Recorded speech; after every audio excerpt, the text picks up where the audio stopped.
깊은 척추와 함께 체중을 지탱하는 부위로 다양한 요인에 의해 손상을 입기 쉬운데 대표적인 질환으로 연골판 파열과 퇴행성 관절염이 있다. 반월상 연고판이라 불리는 연골판은 무릎 관절 사이에 자리한 구조물로서 무릎에 발생하는 충격을 흡수하는데 마치 쿠션과도 같은 역할을 한다고. 뼈처럼 단단하지 않고 부드럽기 때문에 작은 충격에도 손상될 수 있다. 건강 A to G, 이번 시간에는 남녀노소 할 것 없이 많은 사람을 무릎 꿇게 만드는 무릎 질환에 대해 알아보자. 네, 바야흐로 100세 시대입니다. 하지만 안타깝게도 기대 수명에 비해서 건강 수명이 무려 18년이나 짧다고 합니다. 활기차고 행복한 노년을 위해서는 정말 건강이 뒷받침이 돼야 할 겁니다. 네, 건강 A to G, 이번 시간에는 건강한 노후를 위협하는 대표적인 질환이죠. 네. 다양한 무릎 질환에 대해서 알아보도록 하겠습니다. 네. 오늘 도움 말씀 주실 분 모셨는데요. 네. 정형외과 전문의 권용욱 원장께서 나오셨습니다. 네, 안녕하십니까? 안녕하십니까? 흔히 이제 척추가 우리 몸의 기둥이라면 무릎은 우리 기둥을 지탱하는 지지대 역할을 한다고 보면 될 것도 같습니다. 본격적으로 이 질환에 대해서 알아보기 전에 먼저 무릎의 구조부터 원장님 좀 살펴볼까요? 관절은 뼈와 뼈가 만나서 움직이는 곳을 말합니다. 그중 무릎 관절은 우리 몸에서 가장 큰 관절이라고 할 수 있겠습니다. 무릎 관절은 세 개의 뼈가 만나서 이루는 관절로 위쪽으로 허벅지 뼈의 볼록한 부분과 아래쪽으로 정강이 뼈의 평평한 부분이 크게 만나서 이루고 있고, 앞쪽으로는 동그란 슬개골이 만나서 관절을 같이 이루고 있습니다. 무릎 관절은 접시 위에 복숭아가 올려져 있는 모양과 비슷한데요. 허벅지 뼈는 두 개의 복숭아 모양의 뼈가 합쳐진 형태이며 정강이 뼈는 접시 모양으로 평평하게 되어 있습니다. 무릎 관절은 하나의 공간으로 되어 있지만 좀 더 부위를 명확하게 구분하기 위해 안쪽의 내측 관절, 바깥쪽의 외측 관절, 그리고 전방의 대퇴슬개 관절로 나누어 부르기도 합니다. 우리 몸의 체중을 지탱하고 있는 다리에는 무릎 관절 외에도 엉덩이 관절과 발목 관절이 있는데요. 무릎 관절이 더 불안정한 모양을 가지고 있고 다치기 쉬운 위치에 있어서 무릎이 아픈 환자들이 엉덩이 관절이나 발목 관절이 아픈 환자들보다 더 많이 발생하게 됩니다. 무릎 관절은 기둥이 되는 뼈와 연골, 그리고 인대, 관절막, 활액막, 관절핵, 근육으로 구성되어 있습니다. 뼈와 뼈가 서로 만나는 부분, 즉 뼈의 끝부분은 관절 연골로 덮여져 있으며 다른 관절에는 볼 수 없는 반월상 연골이라는 연골판이 관절 연골 사이에 끼워져 충격 흡수를 하고 관절의 안정성을 높여줍니다. 인대는 뼈와 뼈를 연결하고 있는 질긴 섬유성 조직으로 무릎의 안정성을 담당하고 있으며 대표적인 인대로는 전방 십자인대, 후방 십자인대, 그리고 내측 측부인대, 외측 측부인대가 있습니다. 관절막은 무릎 관절을 감싸고 있으며 관절막의 안쪽 면을 활액막이라고 하며 여기서 관절액이 만들어지고 흡수가 되면서 관절액의 양을 조절하게 됩니다. 관절의 바깥쪽으로는 근육이 감싸고 있어 무릎의 움직임이 일어나고 무릎의 안정성을 높여주게 됩니다. 무릎 관절을 이루는 모든 구조물들이 각자의 역할이 있고 모두 중요하겠으나 무릎에서 가장 중요한 구조물이라고 하면 연골을 꼽을 수 있겠는데요. 무릎에는 관절 연골과 연골판이라고 불리는 반월상 연골이 있습니다. 즉 두 종류의 연골이 있겠습니다. 많은 환자분들이 이 연골과 연골판을 구별하지 못하고 계시는데요.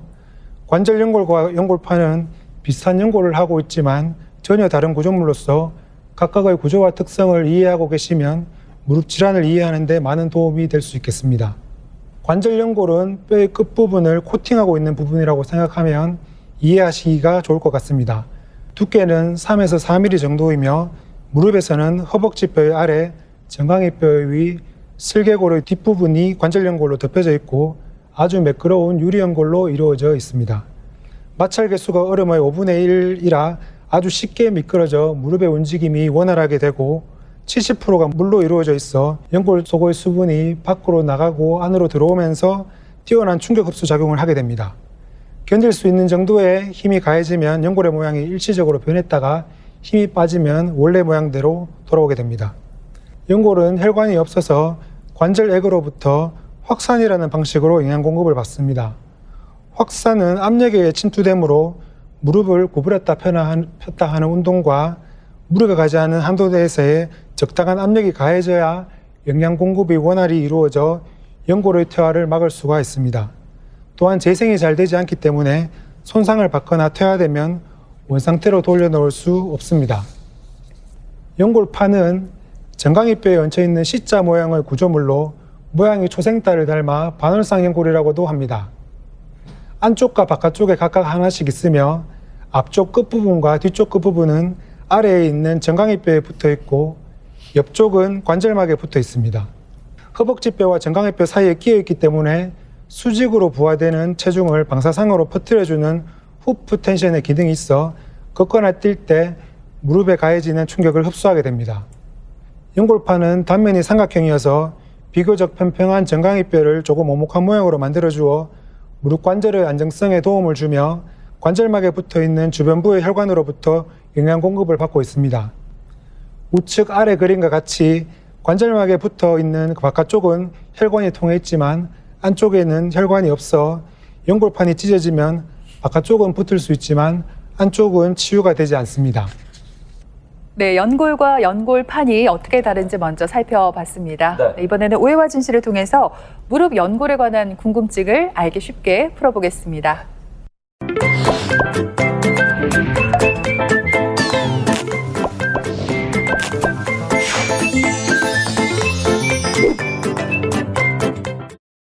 아 진짜 정수시네 정말.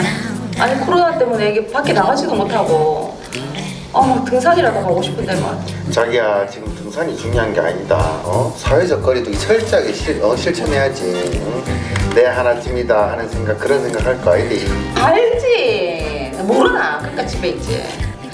좀 있으면 가을인데 이게 시원한 바람이 불면 얼마나 나가고 싶어지겠노. 이럴 때 등산 탁 하면 진짜 좋은데. 그렇지. 이놈의 코로나 진짜. 안 그래도 언니 계속 뉴스 보고 있는데 이제 2단계 돌입이래요. 나가는 것도 진짜 조심해야 된다니까. 사람 많은 데 가면 안 되고요. 그리고 가뜩이나 언니 이거 무릎도 안 좋은데 등산은 무슨 아니 무릎 안 좋은 사람은 올라가는 건 괜찮은데 내려올 때는 진짜 안 좋다니까요. 그러니까 자기야 자기 이제 곧 반백살이다 반백살. 무릎 관절 생각해야 될 때라고. 아니 내 무릎이 어때서? 내 아직 젊거든. 내 나이가 뭐. 아니 소리 진짜. 어르신들도 진짜 등산 잘만 하더만은. 아니 자기 원래 무릎 안 좋잖아. 원래가 안 좋으니까 가는 거지. 자기 진짜 그러다 관절염 걸린다 관절염. 내 무릎이 얼마나 튼튼한데. 등산 내가 2년 다녔나? 2년 다녔나? 10년 넘게 달렸다. 내가 등산할 때 얼마나 씩씩하게 잘 올라가는데. 딴데 소리하고 자꾸. 자기야 무릎 연골은 절반 이상 망가져도 모른다 하더라. 서서히 닳는 거라서 서서히. 그래서 자기도 이미 퇴행성 관절염 진행되고 있을 수도 있다니까. 그러니까 조심해야 된다고. 아우 진짜 요놈의 입을 진짜 퇴행성 관절염 좋아하네 정말. 내 아직 40대거든 40대. 아직 멀었거든. 자기 허구한 날 좀 상당히제. 그렇게 무릎이 안 좋다고 해도 걸레질 내가 하지 말라고 무릎이 안 좋다고 걸레질 하지 말라고 해도 물걸레 청소기 안 쓰지. 소파에 좀 앉아라. 앉아서 생활하라고. 소파에 앉고 이런 데 의자에 앉고 하라 해도 양반들에게 편하다고 바닥에 앉아가지고 있는 거. 그게 무릎이 안 좋은 거 다 하잖아. 맞네. 그런데다가 언니 등산 못 간다고 답답해가지고 맨날 집에서 이렇게 꾸부정하게 해가지고 걸레질하고 그러면 이 무릎이 남아나겠어요. 관절이 다 닳지. 저는요 쉬면 병 나는 사람이거든요. 아주 부지런한 이 게으른 두 사람과는 완전 반대인 부지런한 사람이에요. 그러니까 그렇지. 진짜 말도 안 되는 소리하고 앉았네 정말. 청소라도 해야지 그러면. 집에서 그렇게 가만히 있나 그러면. 아유 몰라. 퇴행성 관절염 걸려가지고 인공관절 수술 한다 하면은 뭐 자기만 손해지 뭐. 그렇지. 저래 걱정해줘도 남편 말을 꼬물어 넣어도 됐다 걱정하지 마라. 나중에 업어달라는 소리 안 할 테니까 걱정하지 마라. 알았다. 아이고 아니 참. 근데 언니 진짜 오빠 말이 일리가 있는 것 같아요. 무릎 연골은 절반 이상 달아도 못 느끼는 거 그거 진짜 맞는 것 같다니까. 언니 나이랑 무릎이랑 생각해봐라. 나중에 정말 수술해야 돼 싶다. 그러니까 내보다 나이 8살이나 많으시네. 자기 몸 자기가 더 아끼고 관리하고 그래야지. 저래 막 쓰다 저래 막 쓰듯이. 아유. 난 10살 나이 얘기 언제까지 할 건데. 진짜 내세울 게 그렇게 없나? 내세울 게 그렇게 없나? 와 진짜 사람이 그러는 거 아니다 정말. 그래 그러면 그렇게 나이 어린데 내한테 앞으로 누님이라고 불러라. 알겠지? 아이고 예 알겠습니다 누님. 아이고 어련하시겠습니까? 예 아이고 누님으로 모시겠습니다. 예. 오빠 왜? 좋은 점이 있네. 뭐가? 정말 오빠 말처럼 그 무릎이 연골이 다른 거 티가 난다 안 난다를 언니를 보면서 우리가 테스트를 하는 거잖아. 이런 좋은 방법이 있네. 나랑 10년 차이가 나니까. 오늘따라 무릎이 좀 쑤시네. 진짜 운동으로 좀 풀려줘야 될 것 같은데. 운동으로. 돌려차기 한번 해봐야 될 것 같은데. 아니 야 자기 아직 쌩쌩하네.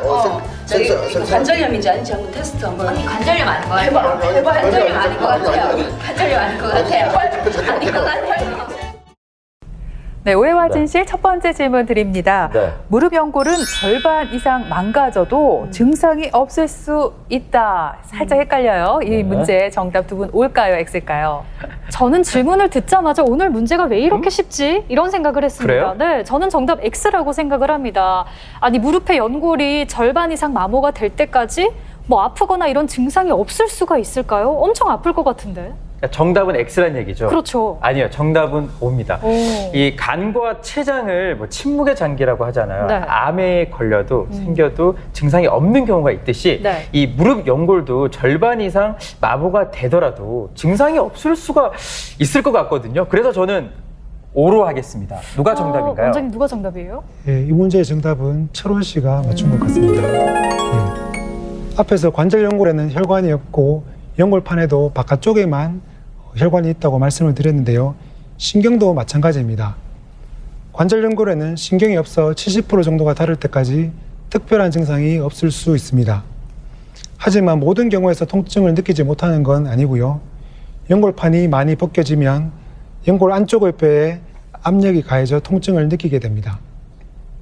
연골판 또한 안쪽에는 신경이 없어 안쪽에 파열이 있을 때는 통증을 느끼지 못할 수 있습니다. 네, 관절 연골은 70% 정도 다를 때까지 특별한 증상이 없을 수 있는 만큼 평소 무릎을 잘 관리해서 병을 예방하는 게 최선이다, 이런 설명을 해주셨습니다. 네. 특히 올여름에는 장마도 길었고 태풍도 여러 차례 닥치고 있습니다. 비 오는 날 무릎이 좀 쑤시고 아프다, 그런 분들이 좀 주변에 많이 계신데, 원장님, 이 무릎 통증을 유발하는 질환들이 꽤 많이 있죠? 어떻습니까? 네, 맞습니다. 앞에서 설명드린 무릎뼈나 연골, 연골판, 인대 어디에서도 문제가 발생할 수 있으며 문제가 생기면 무릎의 통증이 발생할 수 있습니다.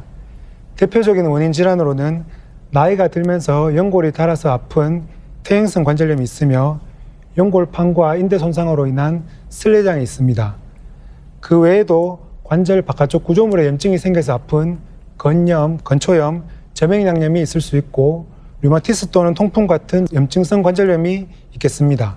이 중에서 연골판과 관련된 대표적인 질환인 연골판 파열과 연골과 관련된 대표적인 질환인 퇴행성 관절염은 각각 다른 질환으로 볼 수도 있지만 연골 파열이 오래되면 결국 퇴행성 관절염으로 진행할 수 있기 때문에 연관성이 매우 크다고 할 수 있겠습니다. 연골판 파열은 허벅지뼈와 정강이뼈 사이에 끼어 있는 연골판이 찢어지는 것을 말합니다. 젊은 나이에는 정상인 연골판이 외상으로 인해서 찢어질 수 있으며 중년 이후의 환자분들은 연골판이 약해져 있는 상태에서 큰 외상이 없이도 연골판이 찢어질 수가 있겠습니다. 무릎이 심하게 비틀리면서 과도한 회전력을 받게 되면 연골판이 찢어질 수 있으며 심한 경우에는 십자인대 손상도 같이 일어날 수 있습니다. 하지만 중년 이후의 환자분들은 무릎이 조금 부딪히거나 삐끗하는 가벼운 외상으로도 연골판이 찢어질 수 있으며 꼭 다치지 않더라도 쪼그려 앉거나 계단을 오르내리는 등의 무릎에 무리가 가는 활동을 하는 것만으로도 연골판이 찢어질 수 있습니다.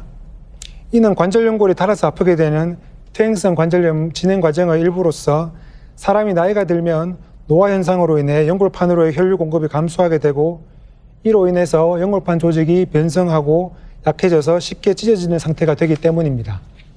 급성 외상성 파열은 대개는 다친 순간 무릎 안에서 무엇이 일어났다는 것을 느끼고 간혹 다칠 때 뚝 하는 소리를 들을 수 있습니다. 처음에는 통증과 붓기가 심하지 않지만 밤에 자고 일어난 후 조금 더 불편해지는 경우가 많습니다. 그러다가 며칠 지나면 통증이 줄어들어 어딘가는 불편하지만 그런 대로 지낼 만한 상태가 되는데 쪼그려 앉거나 계단을 오르내릴 때 통증이 심해져서 병원을 찾아오기도 합니다. 반면에 퇴행성 파열이 있는 환자분들 대부분이 본인이 아프기 시작했던 정확한 시점을 모릅니다. 왜냐하면 병이 서서히 진행하기 때문인데요. 그래서 증상의 발생 시기가 불분명하지만 가벼운 외상으로 증상이 악화되어 병원을 찾는 경우가 많고 통증이 없어도 MRI상 우연히 파열이 발견되기도 합니다. 파열이 있으면 쪼그려 앉았다 일어날 때, 계단에 오르내릴 때 무릎에 증가된 압력이 파열된 부분을 자극하여 통증이 심해지고 심해지면 평지 보행 시에도 통증이 나타납니다. 또한 무리를 하게 되면 무릎이 부을 수도 있겠고요. 파열된 부분이 제 위치에서 벗어나게 되면 통증이 심해지고 무릎을 구부렸다 폈다 할 때 운동이 원활하게 되지 못하는 걸림 또는 잠김 현상이 나타날 수 있습니다. 이는 연골판 파열의 매우 중요한 소견입니다. 네, 그렇다면 연골판이 파열이 됐는지 안 됐는지 알려면 또 좀 어떤 검사를 받아야 하는지가 참 궁금합니다. 정형외과에 가면 엑스레이 많이 찍잖아요, 원장님. 근데 또 제가 듣기로는 연골판의 파열은 엑스레이로는 또 알 수 없다고 하더라고요. 그럼에도 불구하고 엑스레이를 찍는 좀 특별한 이유가 있나요? 네, 연골판 파열의 진단을 위해서는 먼저 나이와 직업, 활동 정도, 외상 여부를 확인해 봐야 하겠고요. 그리고 사진과 같이 허벅지뼈와 정강약뼈 사이를 눌렀을 때 통증을 발생하는지가 중요한 검사 소견이 되겠습니다. 그리고 영상학적 검사로는 엑스레이라고 하는 단순 방사선 검사와 MRI, 그리고 진단 내시경 등을 해볼 수가 있습니다. 엑스레이는 정형외과에 방문하시게 되면 한 번쯤은 꼭 찍어보게 되는 사진인데요. 하지만 엑스레이 사진에는 연골판이 보이지 않기 때문에 연골판 파열의 진단에 도움이 되지는 못합니다. 그럼에도 불구하고 엑스레이를 찍어보는 이유는 이와 유사한 증상을 나타내는 뼈의 질환이 없다는 것을 먼저 확인해야 하기 때문입니다. 대표적으로는 뼈가 튀어나오고 관절 간격이 좁아지는 퇴행성 관절염 여부를 확인할 수 있습니다. 지금 보시는 사진은 연골판 파열 환자의 엑스레이와 MRI 사진입니다. 엑스레이상 뼈가 매끈하고 관절 간격이 좁아져 있는 소견도 관찰되지 않는 정상이지만 MRI 사진을 보게 되면 연골판이 가로로 찢어져 있는 것을 볼 수 있습니다. 정밀 검사라고 할 수 있는 MRI를 찍게 되면 연골판을 직접 확인할 수가 있겠습니다. 왼쪽 사진처럼 연골판이 까맣고 또렷한 삼각형으로 보이는 게 정상 소견이 되겠고, 오른쪽 사진처럼 까만 연골판 안에 하얀 선이 들어가 있다거나 모양이 일그러져 있다면 연골판이 찢어져 있는 것입니다. 또한 MRI를 찍게 되면 연골과 인대 이상도 확인할 수가 있고 무릎의 무릎도 확인할 수 있겠습니다. 진단 내시경 검사는 관절에 카메라를 넣어 관절 속을 확대해서 직접 모니터로 관절 내부의 모습을 확인하는 검사가 되겠습니다. 국소 마취 후 5mm 정도의 절개 후 카메라를 삽입하여 검사를 하게 되겠습니다. 연골판 상태를 정확히 알 수 있으며 경우에 따라 MRI보다 더 정확하게 연골의 상태를 확인할 수가 있습니다. 단점으로는 피부에 절개를 시행해야 된다는 점과 후방 십자인대처럼 카메라가 닿을 수 없는 곳의 구조물은 확인할 수 없다는 점이 있겠습니다. 내시경으로 찢어진 연골판을 보게 되면 급성 외상성 파열의 경우 찢어진 형태가 선명하고 주변의 출혈 흔적을 관찰할 수 있습니다. 퇴행성 파열의 경우 아래 사진과 같이 수평 파열이 흔하고 연골판이 나풀거리거나 너덜너덜해져 있는 것을 관찰할 수가 있습니다. 연골판이 이렇게 생긴지는 오늘 처음 알았네요. 원장님, 그런데 연골판 이 파열 때는 치료가 어떻게 이루어지는지 참 궁금해요. 그 통증이 심하지 않다면 뭐 수술보다는 이 보존적 치료만으로도 회복이 잘 될 수 있지 않을까 싶거든요. 어떻습니까? 네, 통증이 심하지 않은 퇴행성 파열의 경우 1차적으로 수술을 고려하지는 않습니다. 여기서 통증이 심하지 않다는 것은 통증이 조금 있더라도 일상생활을 하는데 큰 무리가 없다는 것을 말합니다. 또한 파열의 크기가 작으면서 바깥쪽 3분의 1 부분이 찢어진 경우 무리를 하지 않으면 수술을 하지 않고도 찢어진 부위가 붙을 수가 있습니다. 무릎의 압력이 증가되는 자세나 무릎에 무리가 가는 활동을 피하고 약물 치료로는 소염 진통제나 근이완제를 사용할 수가 있습니다. 또한 주사 치료를 시행해 볼 수가 있는데요. 통증을 호전시키기 위해 사용하는 것이며 주사를 맞는다고 해서 찢어진 부위가 더 잘 붓게 되는 것은 아닙니다. 하지만 안타깝게도 이러한 비술적 치료를 받은 후에도 통증이 지속되거나 1cm 이상의 젊은 나이의 급성 외상성 파열의 경우에는 수술적 치료를 시행하여야만 합니다. 대부분 관절 내시경을 이용하여 치료를 시행할 수가 있습니다. 관절 내시경 치료라 하면 무릎 관절 주위 피부에 5mm 정도의 구멍을 2-3개 정도 뚫고 그 구멍을 통해 카메라와 관절경 수술 기구를 통과시킨 후 카메라로 직접 보면서 수술하는 것을 말합니다. 찢어진 부위가 봉합이 가능한 부위라면 실로 꿰매주는 봉합술을 시행하게 되겠고, 봉합이 가능하지 않는 경우라면 찢어진 부위를 정리하고 매끄럽게 다듬어주는 절제술을 시행합니다. 부분 절제술은 연골판이 찢어진 부위를 부분적으로 조금만 제거하는 수술로 가능한 성한 부위를 최대한 남기는 것이 좋겠고, 모양 또한 원래 연골판과 비슷하게 남겨주는 것이 좋겠습니다.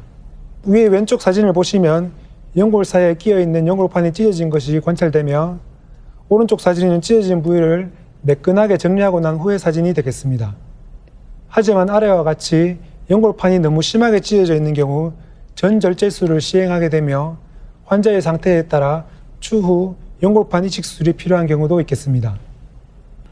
봉합술은 잘 붙어만 준다면 연골판을 거의 그대로 살릴 수 있기 때문에 가능하다면 가장 이상적인 치료가 되겠습니다. 혈관이 통하고 있는 연골판의 바깥쪽 3분의 1 부위에서 단순히 찢어졌을 경우 시행하게 되며, 성공률은 약 70%가량 되며, 봉합술을 시행했지만 붙지 않게 되면 연골판을 다시 제거해 주어야 합니다. 관절경 수술을 시행하여 사진과 같이 먼저 찢어진 부위를 확인하고 봉합이 가능할지 판단을 하게 됩니다. 그 다음에 옷감을 꿰매듯이 찢어진 연골판에 실을 통과시킨 후 묶어줍니다. 오른쪽 아래 사진을 보시면 수술 6개월째 연골판이 잘 붙어 있는 것을 확인할 수가 있습니다. 네, 그런가 하면 우리가 활동하다 보면 무릎에서 뭐 따닥 또는 이렇게 뚜둑 이런 소리가 나는 경우가 종종 있는데, 네. 원장님, 이걸 퇴행성 관절염이 보내는 일종의 경고 신호로 봐도 될까요? 어떻습니까? 퇴행성 관절염의 초기 증상은 무리하거나 운동을 하고 나면 무릎이 아프고 쉬면 호전되는 것입니다. 중기가 되면 무리하지 않더라도 걷거나 계단을 오르내리기가 불편해집니다. 계속 더 진행되면 계단 오르내리기가 힘들어지고, 더 심해지면 걷지 않을 때에도 아프고 밤에도 아파서 잠을 못 이루게 됩니다. 흐린 날 더 심한 통증을 느끼고 뻣뻣한 느낌을 받을 수 있습니다. 중기 이후부터는 관절이 O자형이나 X자형으로 휘어질 수도 있고 다리가 다 펴지지 않기도 합니다. 어느 시기에서든지 무릎이 부을 수 있으며 소리가 나기도 하지만 퇴행성 관절염만의 특별한 증상은 아닙니다. 이러한 퇴행성 관절염의 가장 흔한 원인은 노화라고 할 수 있습니다. 또한 여성의 경우 적은 근육량과 폐경후 호르몬 변화로 인해 남성보다 더 많이 발생하며 비만인 경우에도 더 잘 생길 수가 있습니다. 또한 무릎을 다친 후 제대로 치료하지 않았거나 무릎에 병을 오래 앓은 후유증이 있거나 선천적으로 무릎에 이상이 있는 경우에도 관절염이 발생할 수가 있습니다. 엑스레이는 뼈를 보는 사진이라고 알고 계시면 되는데요. 뼈의 모양이 매끈하고 뼈와 뼈 사이의 간격이 넓은 게 정상 소견이 되겠습니다. 초기에는 아무 이상 소견을 발견하지 못하는 경우가 많습니다. 중기가 되면 골격이라는 뼈가 조금 튀어나온 소견이 보이며 관절 간격이 좁아져 보이게 됩니다. 연골 안쪽의 뼈가 딱딱하게 변하여 보통 뼈보다 더 하얗게 보입니다. 말기가 되면 여기저기서 뼈가 더 튀어나오고 관절 간격은 더욱 좁아져 뼈가 거의 닿을 것처럼 보이고 관절면이 울퉁불퉁해지고 뼈의 모양이 변하게 됩니다. 사진에 나타난 모양에 따라서 병이 어느 정도 진행된 것인가를 알 수는 있지만 증상과 완전히 일치하지는 않습니다. 즉, 어떤 환자는 매우 아픈데 사진상 관절염이 심하지 않고, 어떤 환자는 심한 관절염인데도 실제로는 별로 아파하지 않는 경우도 있습니다. 네, 퇴행성 관절염에 대해서 설명을 들어봤는데요. 네. 그렇다면 이 초기 같은 경우에는 물리치료나 약물치료를 받는다든지 이런 보존적 치료만으로도 충분히 증상이 개선될 수 있다고요. 네. 네, 그렇습니다. 초기에는 무릎을 덜 쓰고 쪼그려 앉거나 뛰는 등의 무리한 활동을 피하고 무릎을 아껴 쓰셔야 하고, 필요하다면 무릎 보호대나 지팡이를 사용할 수도 있겠습니다. 무릎에 열감이 있다면 냉찜질이 좋겠고, 평소에는 따뜻한 온찜질이 도움이 되겠습니다. 그 외 비술적 치료로는 소염 진통제나 근위환제를 사용하는 약물 치료 등이 있겠습니다. 소염 진통제의 경우 흔히 진통 효과만 있다고 생각하고 복용을 거부하는 환자들도 많은데요. 염증을 가라앉히는 작용이 있어 관절 안의 염증을 감소시켜 화학적 마모에 의한 퇴행성 관절염 진행을 늦춰주므로 무작정 복용을 피할 필요는 없습니다. 그리고 주사 치료가 있는데요. 단기적으로는 가장 좋은 효과를 보이는 치료라고 할 수 있겠습니다. 가장 많이 사용하는 주사로는 연골 주사가 있습니다. 하이알루로닌산은 관절액의 주된 성분으로 이것을 관절에 주입하는 것입니다. 이 주사는 일주일에 한 번씩 3주간 맞으며 대개 6개월 간격으로 맞습니다. 일종의 관절 영양제라고 볼 수 있는데요. 관절의 마찰을 감소시켜주고 영양을 공급하며 노화를 방지할 목적으로 사용합니다. 하지만 연골을 재생시킨다는 증거는 없으며 초기나 중기 관절염에 효과가 있는 치료라고 할 수 있겠습니다. 또한 최근에는 DNA 주사도 많이 사용하고 있는데요. 주성분은 연어에서 추출한 폴리뉴클레오타이드라는 DNA 조각으로 물과 결합하면 부풀어 올라 젤리 같은 겔 상태로 변해 점탄성을 가지게 되어 관절의 마찰을 줄여 통증을 감소시켜 줍니다. 네, 그런가 하면 앞에서 설명해 주신 비수술적 치료로도 증상이 나아지지 않는다면 결국에는 수술이 불가피하잖아요, 원장님. 네. 이 수술 방법도 제가 여러 가지라고 들었습니다. 그리고 또 요즘에는 이 태아의 탯줄에서 뽑은 혈액으로 닳아 없어진 무릎 연골을 되살리기도 한다면서요? 네, 맞습니다. 안타깝게도 비수술적 치료를 받은 후에도 통증이 지속되는 경우에는 수술적 치료를 시행하여야 합니다. 퇴행성 관절염 환자에게 시행하는 대표적인 수술적 치료로는 관절 세척술 및 변연절제술, 미세천공술이나 줄기세포 치료로 알려진 연골 재생술, 그리고 휜다리 교정술로 알려진 절골술, 그리고 마지막으로 인공관절 치환술이 있겠습니다. 관절 세척술 또는 변연절제술은 관절경으로 너덜너덜한 관절면이나 연골판을 다듬거나 제거해서 매끄럽게 해주는 수술로 손상된 연골의 직접적인 자극을 줄여서 통증을 완화하기 위해 시행합니다. 초기 관절염에 유용하나 피부에 조그만 구멍만 2-3개 정도 뚫고 비교적 간단하게 시행할 수 있어 큰 수술이 두려운 중기나 말기 관절염 환자에게서도 증상 완화를 기대하며 1차적으로 시행해 볼 수 있습니다. 미세천공술은 연골을 재생시키기 위해 시행하는 수술로 오른쪽 사진과 같이 연골이 거의 다 벗겨진 부위에 구멍을 만들어주면 그 구멍 안쪽에 있는 골수에서 피가 흘러나와 피딱지를 형성하게 해줍니다. 그러면 골수에서 나온 줄기세포가 연골로 재생이 될 수가 있습니다.